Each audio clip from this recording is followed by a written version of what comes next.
আসসালামু আলাইকুম। এই ভিডিওতে আমরা প্রসেসটা জানবো কিভাবে আমাদের মেশিনে ফ্লাটার এসডিকেটা সেটআপ করব। তার একটা থিওরিক্যাল বিষয় আমরা আজকে আলোচনা করব। দেন পরবর্তী ভিডিওতে আমি প্র্যাকটিক্যালি দেখাবো কিভাবে আপনারা সেটা সেটআপ করবেন।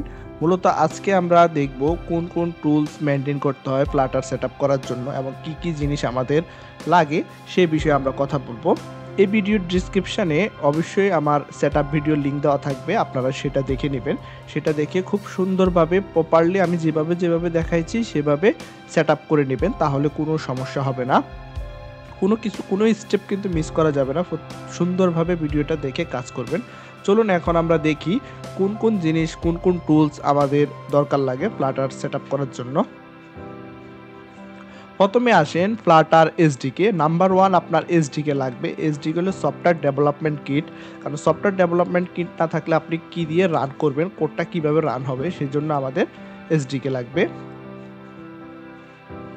এসডিকে দিয়ে প্রথমত এসডিকে যেটা থাকবে সেটা হলো যে ইউআই ফ্রেমওয়ার্ক, আমরা আগে লেকচারে আলোচনা করেছি, ফর ম্যানেজিং ফ্লাটার প্রজেক্ট, সেটা হলো এসডিকে লাগবে। এবং গিট লাগবে। গিট কিন্তু ফ্লাটার সাথে রিলেটেড না, বাট ফ্লাটার রিকমেন্ডেড করে যে গিট ভার্সন কন্ট্রোল সফটওয়্যার ইনস্টল করা লাগবে ফ্লাটার যদি আপনি ব্যবহার করতে চান।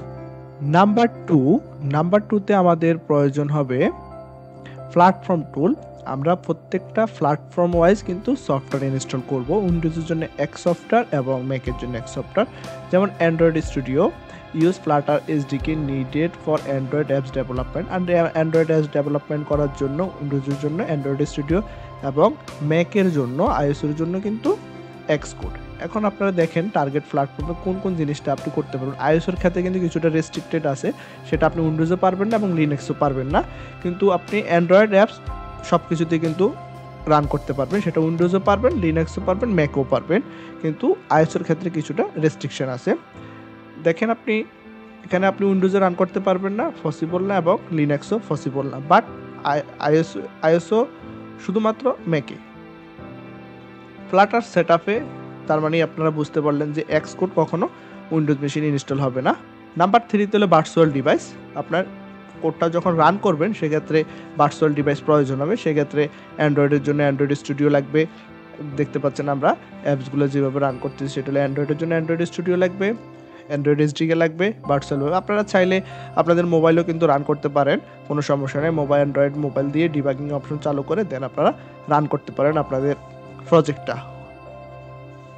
আইওএসের জন্য অবশ্যই ম্যাক লাগবে। সেক্ষেত্রে আপনারা আইওএসের ভার্চুয়াল ডিভাইসটা ক্রিয়েট করে নেবেন, বা এক্সকোডের মধ্যে আপনারা আইওএসের এসডিকে নামাতে পারবেন। সেখানে আইওএস ফাইলটা নামাইয়া সেই ক্ষেত্রে ভার্চুয়াল ডিভাইস ক্রিয়েট করে আইওএসের অ্যাপস আপনারা রান করতে পারবেন।